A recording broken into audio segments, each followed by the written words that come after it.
Hi friends, मैं Amay sir. हम लोग बेंडर स्किमिट मेथड के अंदर और एक सम करने वाले हैं। ओके, तो ये भी सम बहुत बार बहुत से यूनिवर्सिटी में पूछा गया है, काफ़ी इजी है। तो लेटेस्ट स्टार्ट हियर। ये सम पर्टिकुलर सम के अंदर देखो, ये जो इक्वेशन है और ये इक्वेशन है, इसको हम लोग कंपेयर कर लेते हैं। तो पहले हमें किसका वैल्यू मिलता है? ए का ही वैल्यू मिलता है और ए का वैल्यू यहाँ पे 2 मिल रहा है। पहले आप कंडीशंस भी सॉल्व कर सकते हैं, ए का वैल्यू भी निकाल सकते हैं, ऐसा कुछ भी नहीं है। इसके बाद u is equal to 0 comma t is equal to 0 दिया है। इसके बाद u is equal to 4 comma t is equal to 0 है। इसके बाद u is equal to x comma 0 है और इसका वैल्यू x 4 माइनस एक्स, इसका कंडीशन दिया हुआ है। तो यहाँ पे मैं हमेशा कहता हूँ ये जो पर्टिकुलर वैल्यू रहती है ये x की वैल्यू रहती है। तो यहाँ पे x की वैल्यू मुझे 0 दिख रही है क्योंकि यहाँ पे 0 है और x की वैल्यू अंत में हो रही है 4। यहाँ पे पर्टिकुलरली मुझे t की वैल्यू मिल रही है 0 से स्टार्ट हो रहा है। इसका मीनिंग ये होता है x इज इक्व टू 0 और खत्म हो रहा है x इज इक्व टू 4 तक, और t स्टार्ट हो रहा है 0। अभी ये कंडीशन से मुझे पता नहीं हो रहा है कि t कहां तक चलेगा, लेकिन t अप टू 5 तक ऐसा लिखा हुआ है ये पर्टिकुलर प्रॉब्लम के अंदर।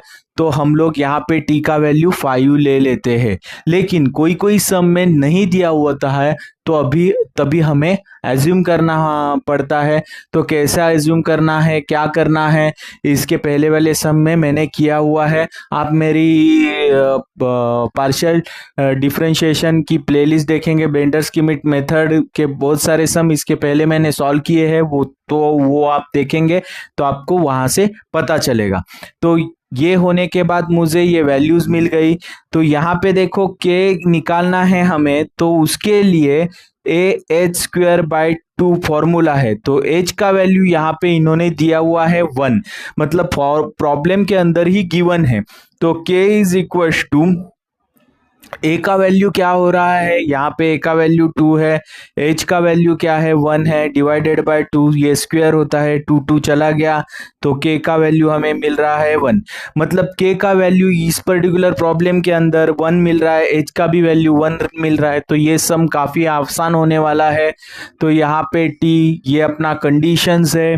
तो यहाँ पे मैं ये कंडीशंस ऊपर ये ऐसा इसलिए करता हूं कि ये जो वैल्यूज रहते हैं एक्स के रहते हैं और ये जो टी के वैल्यूज रहते हैं इस तरह से नीचे।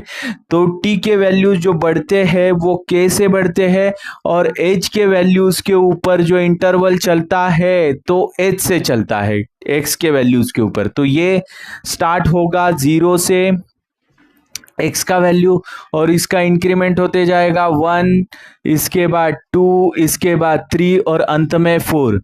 अभी t का वैल्यू 0 से स्टार्ट होगा और खत्म होगा 5 पे। 0 1 2 3 4 और 5 तक चलेगा। इस तरह से ये सिंपल फॉर्मेट हम लोग ने बना लिया है। अभी कंडीशंस लिखते हैं। u इज इक्व टू क्या दिया हुआ है 0 comma t is equal to 0 और दूसरा कंडीशन है u is equal to 4 comma t is equal to 0। इसका मतलब होता है u के अंदर 0, t का वैल्यू अगर 0 है तो 0 ही मिलने वाला है, u का वैल्यू 0 और 1 है तो 0 ही मिलने वाला है, u 0 2 तो 0 ही मिलने वाला है, u 0 3 तो ये भी 0, u 0 4 ये भी 0, u 0 5 ये भी 0 ही रहेगा। u का अभी x का वैल्यू इसके अंदर 4 है, मतलब ये कॉलम के लिए बन रहा है कंडीशन। तो यहाँ पे 0 रहेगा तो 0, u is equal to 4 comma 0 तो ये भी 0, u is equal to 4 comma 1 है। इसके बाद 2 है वो भी 0, u is equal to 4 comma 3 है, मतलब ऐसा 3 और ये 4 कॉमा इधर की पोजीशन। तो ये होगी आपकी 0, ये होगी आपकी 4 कॉमा 4, ये भी 0, ये हो गई u का 4 कॉमा 5 इज इक्व टू 0। इस तरह से मुझे ये वैल्यूज मिल चुके हैं। अभी लास्ट के जो वैल्यूज है कंडीशंस के हिसाब से वो मैं यहाँ पे बना के ले रहा हूँ। यहाँ पे लास्ट कंडीशन क्या है, u x comma 0 is equal to x into 4 minus x है। तो u is equal to x का वैल्यू 0 रहेगा तो ये 0 ही बनेगा एंटायर वैल्यू। इसके बाद u इज इक्वल टू 1,0 बनेगा तो ये वैल्यू बनेगा 1, ये 1 इंटू 4 इंटू 3 तो ये 4 माइनस 1 मतलब 3 रहेगा। 4 इंटू 3 तो ये वैल्यू पर्टिकुलरली 12 बनने वाला है। u is equal to 2,0 is equal to तो ये हो गया आपका 2 इंटू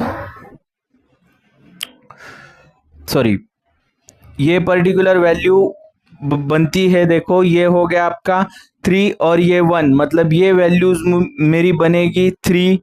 इसके बाद ये 2 तो ये 2 रहेगा यहाँ पे 2 बाहर 2 2 2 4 हो जाएगा। इसके बाद u इज इक्वल टू ये अगर 3,0 है तो यहाँ पे 1 रहेगा और यहाँ पे 3 रहेगा तो यहाँ पे 3 आने वाला है। और लास्ट में 4,0 है तो यहाँ पे 4,0 है तो 0 ही बनेगा। तो इस तरह से मुझे ये वैल्यूज मिल चुकी है।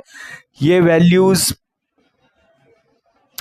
ओके टेबल के अंदर थोड़ा सा में ये जो वैल्यूज है ये ऊपर लिखनी चाहिए तो थोड़ा नीचे लिखा है तो ये मैं करेक्ट कर लेता हूं 0 1 2 3 एंड 4। अभी देखो 0,0 की जो पोजीशन है ये वाली कंडीशन ये कॉलम के अंदर बैठेगी तो ये 0 हो गया, ये 0 हो गया, ये 0 हो गया, ये 0 हो गया, ये 0, लास्ट में ये भी 0। लास्ट के कॉलम में आप देखेंगे तो पर्टिकुलरली ये वैल्यूज भी 0 है। इस तरह से जाएंगे तो ये भी 0 है। ये इसके लिए कर रहा हूं कि इसके सामने आना चाहिए, इसके लिए मैं देख रहा हूं और ये भी 0 आ रही है। ओके ये 5 को पकड़ के चलो। ओके तो ये होने के बाद ये रो आपको लिखनी है। रो लिखते वक्त यहाँ पे 0 है, ये 3 हो गया, इसके बाद ये 4 हो गया और ये भी वैल्यू 3 मिल चुकी है। ओके यहाँ पे आप देखेंगे तो ये और ये हो जाएगा 0 + 4 तो ये हो गया 2, ये 3 और ये 3 तो ये 3 हो जाएगा। ये और ये अगर तो 2 हो जाएगा। यहाँ पे हम लोग को ज़्यादा बड़ा कैलकुलेशन है नहीं। ये और ये अगर देखेंगे तो ये हो गया 1.5 क्योंकि ये फॉर्मूला से हम लोग कर रहे हैं।